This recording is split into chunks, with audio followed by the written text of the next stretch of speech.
नमस्कार, मैं हूं विनय सिंह। आपका बहुत बहुत स्वागत है। और इस वक्त बड़ी खबर है, सुप्रीम कोर्ट में आज जो सुनवाई हुई है लगातार 2 दिन तक, इसमें झारखंड के टीजीटी अभ्यर्थी और दूसरे अभ्यर्थी जो लोग रिजल्ट के आस में बैठे हुए हैं, उनको आज बहुत आशा था और बहुत हद तक उनकी आशा में आज कामयाबी नजर आई है। सुनवाई तो हुआ ही है, इसमें जज भी पूरे आश्वस्त दिखे हैं, लेकिन मामला जो था स्टेट के अंदर एक रिजर्वेशन के रहते हुए दूसरा रिजर्वेशन देना कितना सही है।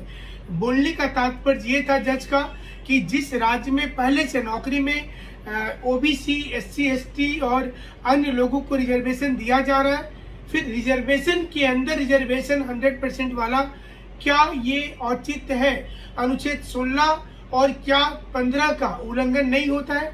इसी मुद्दे पर पूरी बहस हुई, अंत तक बहस हुई और इसमें ये निष्कर्ष निकाला गया, जज कन्विंस दिखे कि ये उल्लंघन होता है, इसलिए लिस्ट जो होगा वो स्टेट लिस्ट निकालना चाहिए। लेकिन यहाँ एक समस्या ये आएगी कि जब पहले डिस्ट्रिक्ट वाइज लिस्ट निकल चुका है तो फिर स्टेट वाइज लिस्ट और कॉमन मेरिट लिस्ट अगर बन जाता है तो इसके बाद कई बच्चे जो नौकरी में गए उनको एक दिक्कत हो सकती है। तो ये इस समय में महत्वपूर्ण खबर है कि जो सुप्रीम कोर्ट है वो कॉमन मेरिट लिस्ट और साथ में स्टेट वाइज मेरिट लिस्ट बनाने के लिए बोल रही है। वो सुप्रीम कोर्ट जो है वो डिस्ट्रिक्ट वाइज मेरिट लिस्ट की बात नहीं कर रही। जो सोनी कुमारी के केस में जो सबसे बड़ा दिक्कत था वो यही था कि क्या किसी भी एंगल से कॉमन मेरिट लिस्ट के जगह पर क्या डिस्ट्रिक्ट वाइज 100% रिजर्वेशन जायज है, और इसी को चैलेंज किया गया था। हालांकि आज मामला सत्यजीत कुमार वाले केस पर था और इसमें सुप्रीम कोर्ट में कई दलील दिया गया, अलग अलग केस का भी जिक्र किया गया है, जिसमें 1993 का सीमांता जजमेंट और 56 का भी एक जजमेंट बताया गया। इसके अलावा चेबरुलू लीला प्रसाद का रिजर्वेशन मामले पर भी जजमेंट की आज दलील दी गई वहां पर, और एसटी, एससी, ओबीसी के बारे में तो बोला ही गया। इसके साथ साथ कितने देर में फैसला आएगा, क्योंकि वकील बार बार 20 मिनट, 25 मिनट और 1 घंटे का समय लेना चाह रहे थे। वो 1 घंटा उसका पूरा कब होगा ये इम्पोर्टेंट था वहां। और अंत में सुप्रीम कोर्ट के जस्टिस ने ये बोला कि हम अपनी ओर से पूरे क्लियर हैं और हम अब इस पर जजमेंट देंगे। तो ये क्लियर हो चुका है कि सुनवाई अंतिम हो गई है, इस पर अब सीधा जजमेंट आएगा। और जजमेंट जो पूरी निचोड़ आई वो आई कि स्टेट वाइज लिस्ट निकाला जाएगा। एक बार ये जजमेंट आने के बाद कई नौकरी का रास्ता खुल जाएगा। और वहीं जो है 11 मई को भी हमें लगता है कि जजमेंट आ जाएगा मैट्रिक इंटर सर्टिफिकेट वाला मामला पर।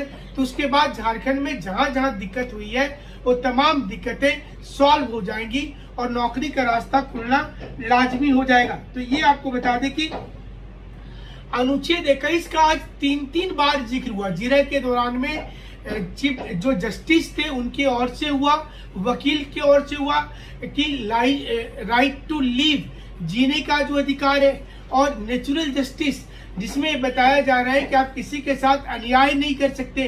तो आज विशेष तौर पर अनुच्छेद 21 का सम्मान की बात की गई और ये बताया गया कि मेरिट में फेरबदल कीजिए। अगर आपने डिस्ट्रिक्ट वाइज मेरिट बना दिया था और 100% रिजर्वेशन गलत है तो ऐसी स्थिति में आपको फिर से काम करना चाहिए। और यही कारण है कि अब एक दुविधा होगी। लेकिन यहाँ पे देखिए, सोचने वाली बात ये होगी, सुप्रीम कोर्ट का एक और जजमेंट को सुनिए कि छठी जेपीएससी मामले में उसने सरकार को बोला कि आप ये निकालिए रास्ता कि इनको नौकरी में रखा जाए, हटाइए मत 62 अधिकारी को। तो यहाँ भी ये चीज होती है कि अगर रिजल्ट रिसफल हो जाता है तो ऐसे में हमें लगता है कि जो नया रिजल्ट बनेगा, जो डिस्ट्रिक्ट में अभी तक बहाली नहीं हुई है वहां कॉमन मेरिट लिस्ट हो जाएगा और वहां पर स्टेट वाइज मेरिट लिस्ट हो जाएगा। लेकिन जहां पर बहाली ऑलरेडी हो चुकी है वहां पर कोशिश की जाएगी कि किसी को दिक्कत नहीं हो। इसलिए जिनकी नौकरी एक बार हो चुकी है टीचर में या दूसरे जेएसएससी से, उनको कोई खतरा हमें लगता है कि फिलहाल के लिए नहीं होने वाला है और आगे भी नहीं होगा। एक चीज और है कि स्टेट मेरिट और कॉमन मेरिट जो है, ये आज सुप्रीम कोर्ट में स्टेट मेरिट और कॉमन मेरिट को विशेष ध्यान दिया गया उसमें बताया गया कि जो मेरिट आप बनाते हैं वो डिस्ट्रिक्ट वाला फार्मूला हटा दीजिए। अब आप यहाँ पे देखिए कि सोनी कुमारी वाले मामले में गैर अनुसूचित जिला को इनएलिजिबल यानी कि उसको अयोग्य करार दिया जा रहा है और जजमेंट इस पर आ रहा है। वहीं दूसरी ओर अगर सोनी कुमारी के अलावा आप देखें झारखंड में रमेश हांसदा केस जो 11 तारीख को अंतिम सुनवाई होगी, तो हमें लग रहा है कि उस दिन भी कुछ ना कुछ इम्पोर्टेंट जरूर डिसीजन आ जाएगा। और ये एक प्रकार से अच्छा है झारखंड में कि कम से कम फैसला आ जाए, क्योंकि अभी तक फैसला नहीं आया है और ये भारी दिक्कत की बात है।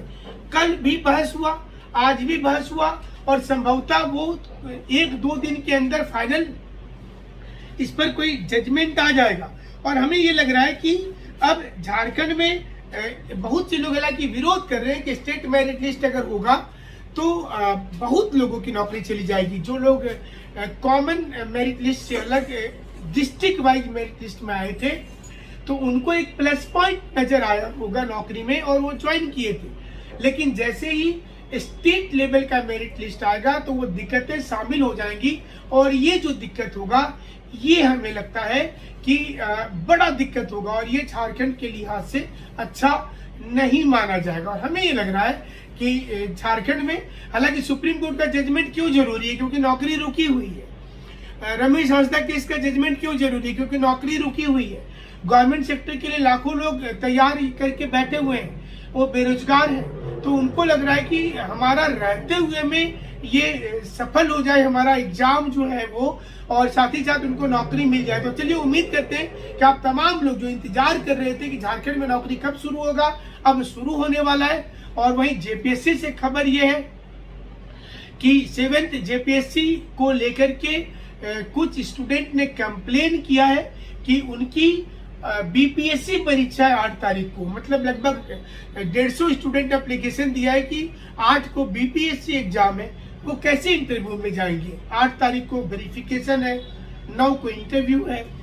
तो हो सकता है कि 2 दिनों की मोहलत दिया जाए।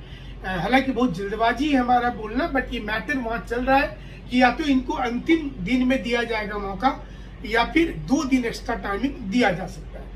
हमारे साथ आप जुड़े रहिएगा। जुड़ने के लिए शुक्रिया।